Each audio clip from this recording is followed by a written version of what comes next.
Après l'attaque brutale de son village, Jaguar Poe est fait prisonnier par une tribu ennemie. Il est emmené avec les autres survivants et conduit dans une grande cité où il est destiné à une mort cruelle dans un rituel sacrificiel. La scène se déroule sous un soleil de plomb, alors qu'il est aligné avec d'autres captifs devant un prêtre et un souverain qui observent le rituel depuis une grande pyramide. Les guerriers ennemis, vêtus de peintures et d'atours symbolisant leur rang, imposent silence et discipline aux captifs terrifiés.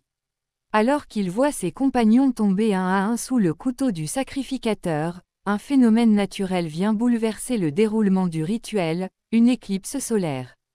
Ce signe, interprété comme une manifestation divine, pousse les prêtres à interrompre l'exécution. Dans la confusion qui s'ensuit, Jaguar Poe est épargné momentanément, mais ses bourreaux décident finalement de lui accorder une chance cruelle. Un groupe de guerriers le poursuit à travers la jungle, lui laissant théoriquement la possibilité de fuir, mais uniquement pour être traqué et tué comme une proie.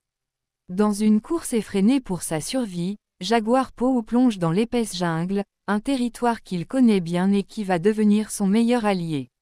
Usant de sa ruse et de son endurance, il exploite les pièges naturels du terrain. Il entraîne ses poursuivants dans des marécages, des endroits escarpés et les surprend avec des embuscades improvisées. Alors que la pluie commence à tomber, il se fond dans l'environnement, devenant presque invisible parmi les feuillages.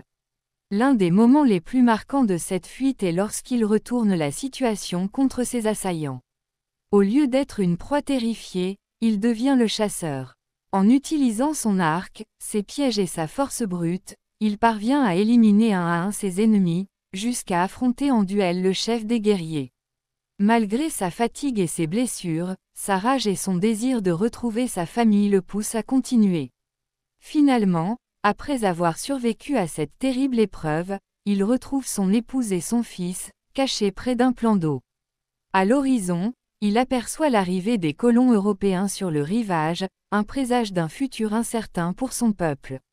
Cette scène d'évasion est non seulement un moment d'action haletant, mais aussi une métaphore puissante de la résilience, de la connaissance du territoire et de l'instinct de survie face à l'oppression. Elle transforme un homme captif en guerrier libre, et marque un tournant essentiel dans le film.